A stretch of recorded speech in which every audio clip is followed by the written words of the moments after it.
Madame, Monsieur, bonsoir et bienvenue à votre magazine.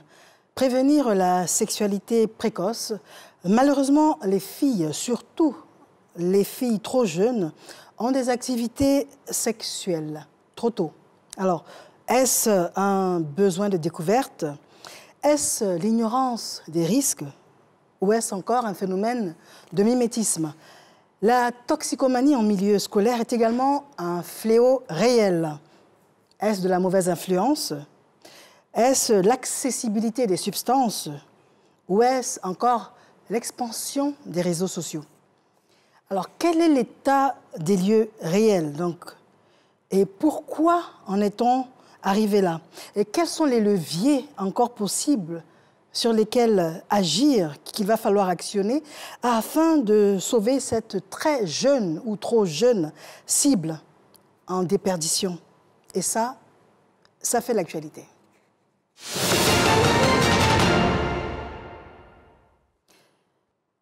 Renforcer l'éducation et la sensibilisation, rehausser le niveau de l'excellence, plusieurs stratégies sont en cours. Et quels en sont les enjeux également pour la jeunesse? Nous avons un élément de reportage à vous proposer. Il est signé Lionel Yomouli, Tidiane Sofiane et Ibrahim Touré. Grossesse en milieu scolaire, précocité sexuelle ou encore toxicomanie sont les réalités auxquelles font face la jeunesse ivoirienne. En Côte d'Ivoire, plus de 5830 cas de grossesse ont été recensés en milieu scolaire en 2022. Ce nombre élevé de grossesses est caractérisé par le manque d'informations sur la sexualité, parce qu'en Afrique, parler sexualité avec son enfant est considéré comme un sujet tabou. C'est nous qui enfantons, c'est nous qui les éduquons. On peut toujours rattraper. Dans la discussion, dans l'approche avec nos enfants, il faut les écouter.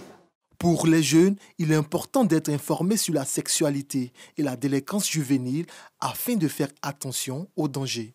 Par exemple, les parents peuvent apporter la communication aux enfants. Et les enfants, même quand ils vont plus parler avec les parents, ils vont comprendre qu'il y a certains amis qui ne sont pas bons. Les fréquentations, il y a certaines fréquentations qui sont mauvaises. Comme solution, les conférenciers ont demandé aux parents comme ça de connaître plus leurs enfants, d'entrer dans la vie des enfants, de connaître les fréquentations des enfants et de changer aussi leur réaction envers les enfants. Face à cette situation, le professeur Ghislain Yapi, en partenariat avec d'autres ONG, met en place un jeu concours inter-école dénommé Excel Ado. Ce forum vient répondre aux préoccupations des parents, notamment celles des jeunes, sur les facteurs néfastes conduisant au décrochage et à la délinquance en milieu scolaire. À travers cette initiative, l'objectif est de promouvoir l'excellence et surtout sensibiliser les jeunes dans la prévention de la sexualité précoce et la toxicomanie dans l'univers scolaire. Près de 20 établissements participeront à ce concours et seront répartis en 4 équipes par école. Pour certains psychologues en Côte d'Ivoire, cette action est la bienvenue et répondra aux besoins sur les apprentissages de la vie sociale aux élèves et étudiants. Il a besoin de comprendre tout ce qui se passe, la transformation au niveau de son sexe, la transformation au niveau de son corps. On ne lui explique pas. Et quand vous n'expliquez pas, l'enfant va chercher ailleurs et comprendre cela. Comme c'est un sujet tabou, la sexualité, les adolescents vont écouter les autres qui vont leur dire « Attention, si tu ne fais pas l'amour, ça sera ceci, ça sera cela ». On n'a pas d'éducation sexuelle, on n'a pas de causerie pour prévenir. C'est pour ça que j'ai dit, on ne dit pas qui fait l'amour. Beaucoup d'adolescents font l'amour mais qui ne tombent pas enceintes. Toi qui tombes enceinte, c'est pour toi qu'on voit. Aujourd'hui, des milliers de jeunes abandonnent le cursus scolaire par manque de suivi et de non-assistance. Une situation qui conduit ces derniers à la rue et les livre à toutes sortes de substances, dont la drogue. Il faut donc une bonne communication autour de ces personnes. Communiquer pour aider son enfant, communiquer pour comprendre ses besoins, communiquer pour répondre à sa préoccupation afin de l'apaiser. On accuse les parents, mais on a envie de dire aux parents quand l'enfant est équilibré, quand il ne manque pas d'amour, quand on le comprend. C'est un enfant qui n'a pas besoin de substances pour être moins timide, pour s'affirmer. Et donc, la jeunesse aujourd'hui est confrontée à cela et elle gangrène. Selon les observateurs, pour sauver la jeunesse, il faut prévenir l'adolescence pour une jeunesse capable, sainte et protégée de tout danger.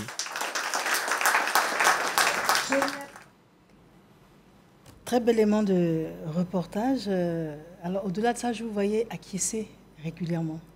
Quel est votre sentiment premier? Un sentiment de joie,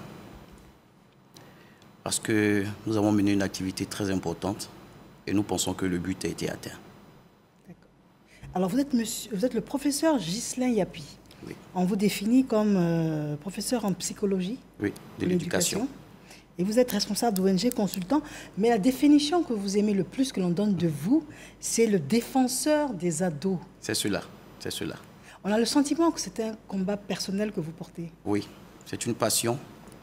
Avant tout, pour si vous me le permettez, Je vous en prie. Je voudrais remercier ici notre papa à tous, le président de la République, qui cette année nous a offert cette année.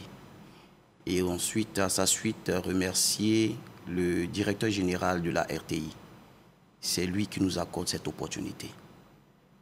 Je voudrais vraiment aujourd'hui parler à tout le monde, à tous les parents. Personnellement, j'ai été adolescent. Et puis, ma mère m'a eu à 16 ans. J'ai eu mon entrée en 6e série spéciale à 9 ans. J'ai quitté mes parents et j'ai été à Dabou, chez une titrice qui avait le plus grand restaurant du quartier. Vous pouvez vous imaginer ce que j'ai enduré. À 15 ans, j'étais très influençable, mais je ne pouvais pas savoir que mes amis me conduisaient dans des situations que je dirais des actions que je posais, souvent sans conviction, mais je le faisais quand même. Et c'est après, lorsque j'étudiais la psychologie de l'éducation, qui est apparentée à la psychologie chrétienne, et j'ai découvert que les enfants, les adolescents, avaient besoin d'être soutenus, d'être aidés, avaient besoin d'avoir un porte-parole, d'avoir des défenseurs. Parce que souvent incompris, ils ne savent pas comment s'exprimer. Voici d'où est venue ma passion. D'accord, alors c'est très émouvant comme explication et ça justifie cette énergie que vous déployez. Et fort heureusement, les structures, les autorités compétentes entendent votre message et vous accompagnent. C'est un peu le cadre de la radio-télévision ivoirienne. On a reçu une instruction ferme et c'est tout à fait dans le cadre également de cette émission de porter le message. Et en plus, c'est un phénomène d'envergure nationale. D'accord. Alors déjà, quand on veut camper le sujet et chercher à comprendre,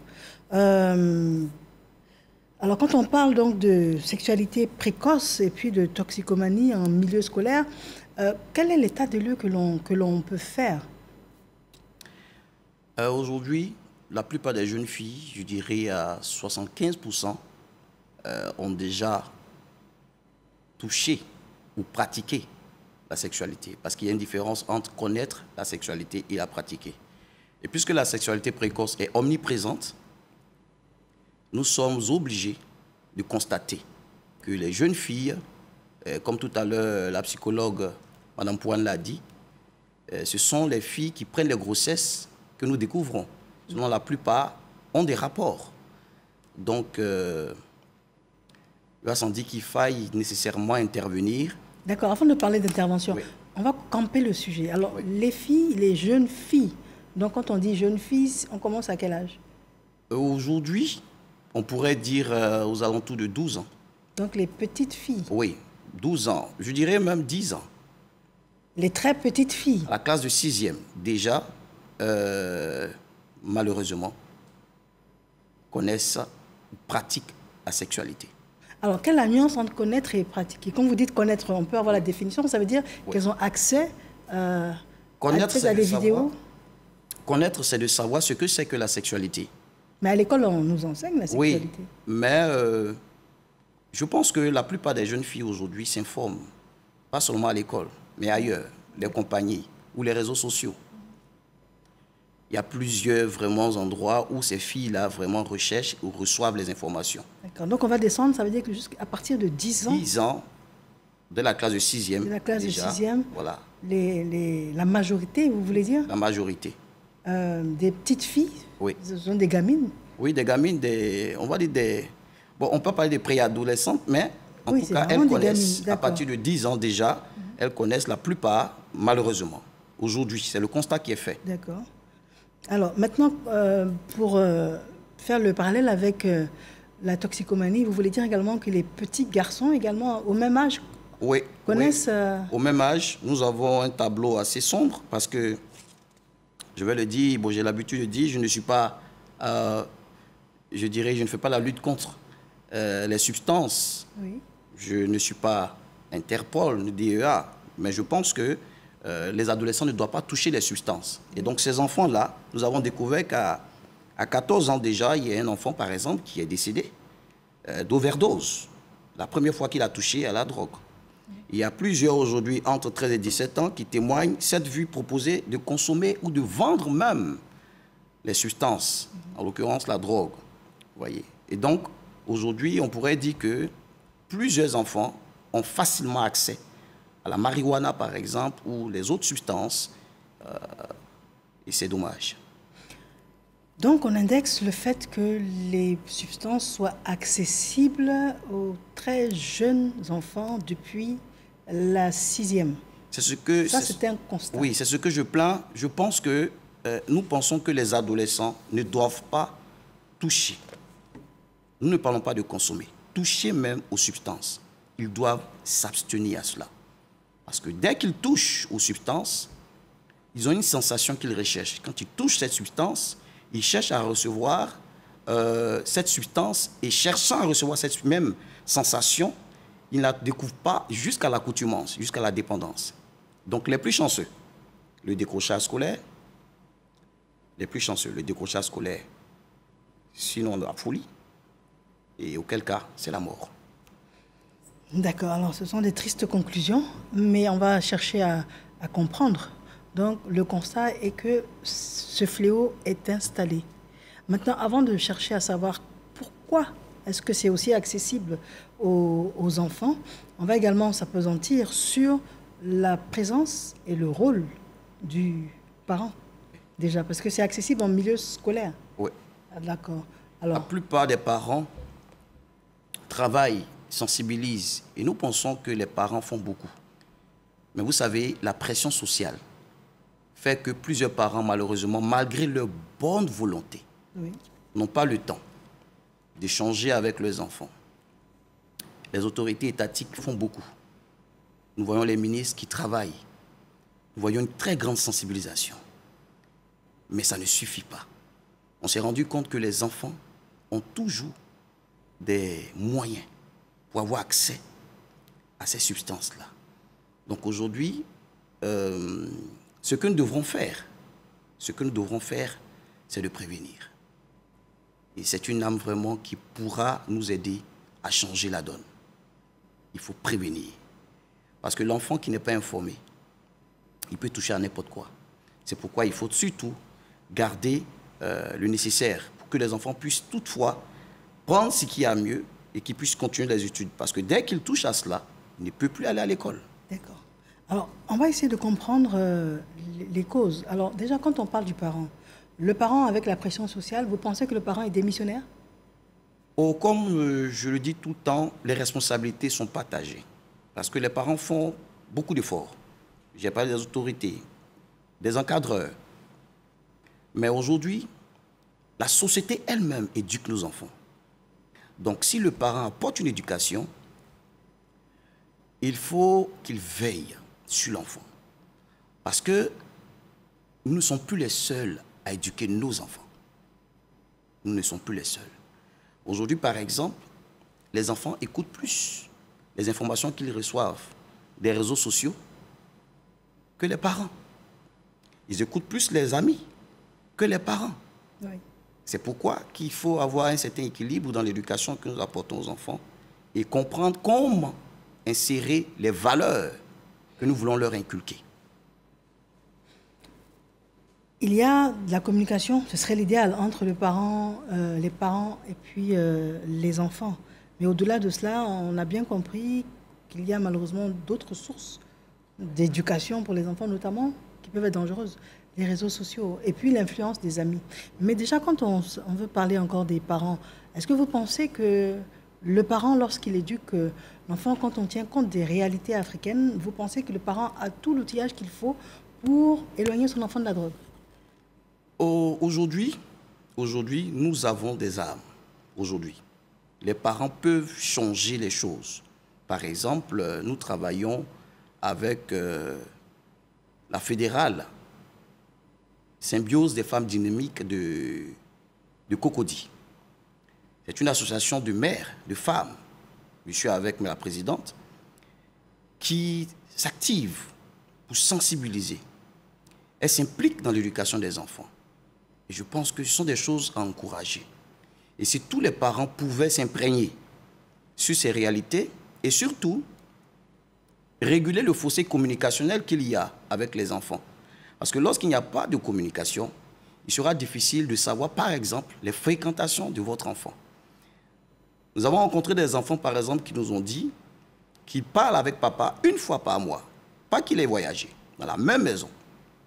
Aujourd'hui, il faut qu'on le dise, plusieurs parents, comme je le disais tantôt, malgré leur bonne volonté, n'ont pas le temps pour échanger, pour discuter avec leurs enfants. Est-ce qu'il n'y a pas une influence culturelle africaine, je dirais? Parce que dans beaucoup de familles, discuter avec le père, c'est, on va dire, presque sacré. Généralement, l'enfant a plus contact avec la maman qui elle-même est très soumise. Et le fils peut rarement discuter avec son père à bâton rompu et puis lui dire, papa, aujourd'hui, j'ai une, comment on dit, une croche. C'est comme ça que les jeunes disent. La communication est très mal aisée d'un point de vue dans le contexte culturel. Oui. Et surtout que les choses ont changé. Je veux dire que les temps ont changé. Nous pensons que les parents doivent se tenir à l'évidence. Nous sommes aujourd'hui dans une société où si vous ne voulez pas dire les choses, surtout la vérité à votre enfant, il recevra l'information dehors. D'accord. Donc on comprend que le parent a un rôle prépondérant à jouer, mais aujourd'hui, il n'y a pas que lui qui assure l'éducation. On a l'environnement de l'école, on a malheureusement les fréquentations et aujourd'hui les réseaux sociaux. C'est ça. Donc d'un point de vue environnement de l'école, on constate malheureusement qu'il y a une certaine accessibilité à des produits mortels, donc des produits toxiques. Oui. Malheureusement, c'est aux abords des écoles aujourd'hui. Oui, mais comme je vous l'ai dit tout à l'heure, le gouvernement travaille activement et nous avons constaté que plusieurs établissements se sont vus débarrasser entre griffes des fumoirs qui existaient. Et ce sont les efforts du gouvernement. Et ce sont des choses à encourager. Mais en amont, les parents ont besoin d'apporter, vous savez, le pied à l'édifice. En réalité, nous pensons que les parents sont les premiers éducateurs de l'enfant. Tout à fait. Et lorsque les parents sont impliqués dans l'éducation de leurs enfants, il y a ce que nous appelons, ce que j'appelle la clé de l'éducation, qui est l'autorité parentale. Lorsqu'elle existe réellement, il sera difficile à un enfant, je vous assure, d'aller s'asseoir dans un maquis à la récréation. Très difficile. C'est pourquoi, justement, nous ne pouvons pas interdire ces genres de choses, parce que ce sont des choses qui existeront toujours. Comme plusieurs enfants m'ont dit, mais tonton, tu nous dis par exemple, la pornographie, ce n'est pas une bonne chose, mais il y a des dessins animés où on nous montre ces genres de choses. Pourquoi ne pas interdire? Je leur ai dit, c'est du commerce. On ne va pas interdire ça. Mais attention. Par contre, on peut vous prévenir, vous préparer. On peut vous dire les conséquences qui s'y trouvent lorsqu'on s'y adonne. D'accord. Vous voyez. Très bien. Alors, notre prochaine étape, c'est de savoir, lorsque l'on parle d'implication des parents, on parle des efforts consentis par le gouvernement, mais l'enfant a besoin de découvrir. L'enfant a des fréquentations. L'enfant peut avoir une double personnalité, une double identité, et très différent à la maison. Et le petit garçon ou la petite fille modèle, et puis s'avère être quelqu'un d'autre dehors. Alors, l'enfant a ce besoin de découvrir son corps, de faire comme les autres, par le mimétisme également. Ça, comment est-ce que l'on peut, juguler un peu tout ça? nous pensons, comme je le disais tout à l'heure, nous pensons que connaître par exemple la sexualité, ce n'est pas pratiquer la sexualité. Même si l'enfant réussit à découvrir la sexualité, aujourd'hui nous avons les moyens, les capacités de le ramener. Parce que vous voyez, nous nous sommes rendus compte que la plupart des jeunes filles, malheureusement, qui, comme ma mère, qui m'a eu à l'âge de 16 ans, donc la grossesse c'était lorsqu'elle avait 15 ans, et là c'est lorsqu'il y a une famille qui veut vraiment garder l'enfant, sinon s'ensuit l'avortement. La plupart de ces jeunes filles-là sont exposées à plusieurs risques. Parce que les grossesses imprévues, ou ce qu'on appelle les grossesses précoces, je n'aime pas trop la précocité, mais je vous assure que ces grossesses-là exposent les enfants. Il y a une autre chose que plusieurs personnes n'ont pas perçue. C'est que lorsqu'une fille prend une grossesse, on a tendance à accuser souvent les adultes. Mais aujourd'hui, ce ne sont pas les adultes. Ce sont des jeunes entre eux. Ça. Donc, on parle de la jeune fille, par exemple, qui a pris une grossesse, mais on ne parle pas souvent de l'enceinteur, ce jeune homme. Vous savez, c'est un traumatisme. Et il peut être traumatisé à vie. Lui également. Hein? Oui. Et quand même un peu moins que la jeune fille. Je pense que c'est... C'est équivalent? C'est équivalent parce que l'enfant, il s'est dit qu'il est père. Oh, il est enfant. Tout à fait. Un ado qui fait un enfant, c'est un enfant qui fait un enfant. Et du coup, si par exemple ses parents ne l'ont pas compris, ne l'ont pas aidé, cet enfant-là, ce que nous sommes en train de dire, peut être les conséquences d'un décrochage scolaire qui iront jusqu'à la délinquance juvénile. D'accord. Donc ça veut dire que les grossesses précoces et puis la toxicomanie, oui. Donc malheureusement, éjectent les enfants du système. Ça, on l'a compris. Ouais. Maintenant, dans cette deuxième partie donc, de notre entretien, j'aimerais que l'on puisse s'appesantir sur les solutions possibles. Qu'est-ce que vous proposez comme solution? On vous le demande directement parce qu'on a vu l'implication, oui. Le combat que vous menez. Oui. Conformément au discours du chef de l'État qui a tracé des sillons cette année, nous pensons que nous ne pouvons que suivre la vision du président de la République, son Excellence Alassane Ouattara. Nous sommes rendus compte que les enfants avaient besoin de mieux comprendre un certain nombre de choses. Et donc, j'ai un projet d'urgence que j'appelle Excel Ado, oui. Le jeu concours Excel Ado. C'est la première solution que nous proposons. Excel Ado, c'est un jeu qui consiste à promouvoir l'excellence, en éradiquant bien évidemment la sexualité précoce et la toxicomanie en milieu scolaire. Oui. En milieu scolaire. Et donc, justement, c'est pourquoi je dis merci au directeur général de la RTI qui a accepté que cette année, pour cette première édition, le prix de l'activité sur le civisme porte son nom. Et donc, il aura 3 rubriques. Et d'ailleurs, hier, j'étais à Coupé pour la première manche. Oui.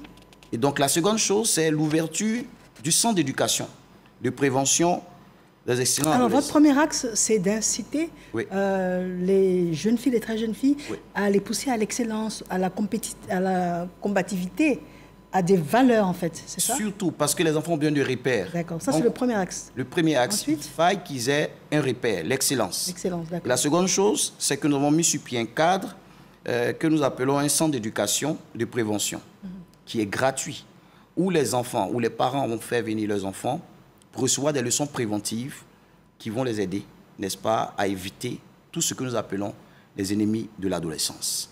Et cela, je travaille avec le directeur de DESIAE, groupe école DESIAE, dont tous les samedis à 15h, nous rencontrons les enfants là-bas et nous leur donnons toutes ces leçons préventives de manière gratuite.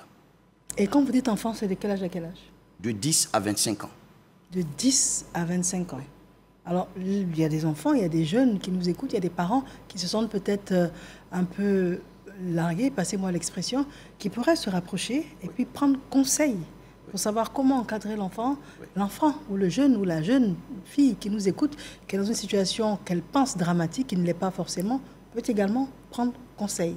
Et c'est où? À la Riviera Palmeraie, au groupe école des IAE, rue Ministre. C'est pas caché, c'est pas caché.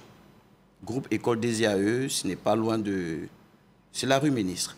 Groupe école des IAE, c'est pas caché. D'accord, très bien. On va éviter de citer le nom de l'école, mais déjà, on va savoir que c'est pas bien loin. C'est ça. D'accord. Donc, quels seraient vos mots pour conclure? Quel serait l'appel que vous auriez à lancer?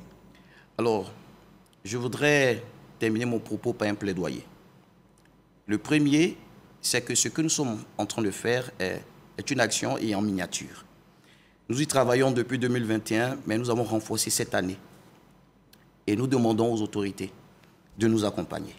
Aujourd'hui, les parents doivent nous accompagner en nous aidant à sensibiliser leurs enfants. Et le second plaidoyer va à l'endroit des politiques. Parce que nous avons besoin que l'atmosphère soit clémente, calme, une atmosphère de paix. Et nous voulons que les politiques s'abstiennent de tout propos, de toute action qui pourrait conduire notre pays à une crise pré- ou post-électorale, ce qui pourrait traumatiser davantage les adolescents qui sont déjà traumatisés. Parce que nos adolescents aujourd'hui sont différents. C'est pourquoi il faut les aider. C'est pourquoi je suis là. Il peut compter sur moi. Très bien. En tout cas, tous nos encouragements. Merci. Et puis, la radio-télévision ivoirienne est à vos côtés pour votre noble combat. Vous êtes le professeur Ghislain Yapi, défenseur des ados. C'est comme ça que l'on va résumer l'entièreté des actions que vous menez. Nous parlons donc de comment prévenir la sexualité précoce et la toxicomanie en milieu scolaire. Madame, monsieur, merci d'avoir été là et bonsoir.